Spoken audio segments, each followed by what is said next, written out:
Hey guys, it's Ravenhurst, and today I'm doing Champion Guide featuring Ekko.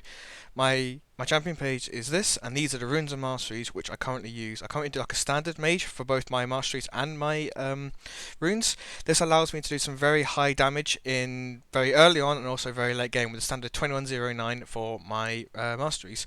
These are what I level up: level 1, level 2, level 3, and level 4. This allows me to have quite a lot of lane control as well as having quite a lot of late game control. With max order, you max your R, you max your Q, max your E, and max your W in that order. That gives you the most damage potential, and these are like the basic starting lines which you want. It's going to go quick because this guide is to help people who will learn the champion. So, in the lane phase, you want to try and push as much as possible. As you see, I'm auto-attacking quite a lot using my passive, which allows me to do almost like a Vayne type thing, where you can keep on pushing constantly. I want to try and push this guy in, hit level 2 as soon as possible. Here, hit level 3, I use my Q to harass him, and then use my E to finish off my third blow.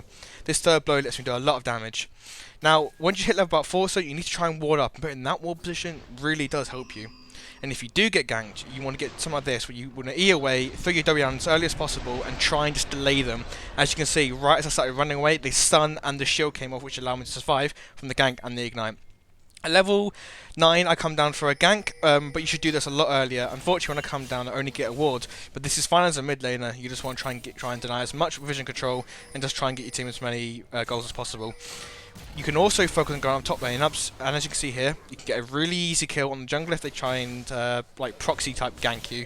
Here we also do take down the singed, whilst casting comes up from the bottom, and I use my ult very prematurely, and I need to try and find a way to get out. So I use my W over the side to try and stun him, but lucky enough, I predict his R over, and I flash it and get a shield to get myself out of danger. And when you don't have your ult, you are very, very squishy. As for example here, the clip is very fast, but as you can see, you do get killed very quickly.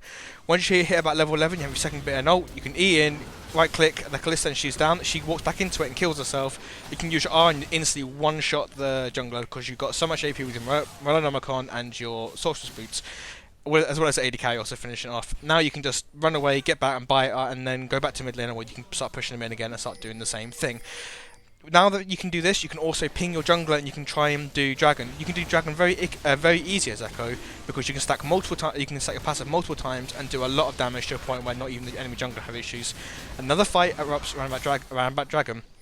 I use Q to poke people, then you step back a bit, and then use my W. As you can see, it will stun at least 2 people, being the Singed and the Braum. Whilst the prior targets are still good. I go in, and then I start to do some damage, and I throw out a Q, and then use my R very, very early, and this actually punishes me so hard. I have to use the Zhonya's just to try and escape it, but I can't.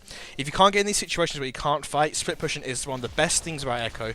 You can just keep on pushing, throw your Q out onto the wave early like that, and it will kill the bat minions instantly, which allows the front 3 minions or the siege minion just to be auto down once because your third hit with your passive. So split pushing is nice and easy. Now another fight comes off, but this time this shows you the quickness of how you can kill someone in Ekko. You flash over E, you Q, your auto, and Kalista is dead. But also another issue with the champion is if you use your ult again too prematurely, you can die. Here I completely missed my ult.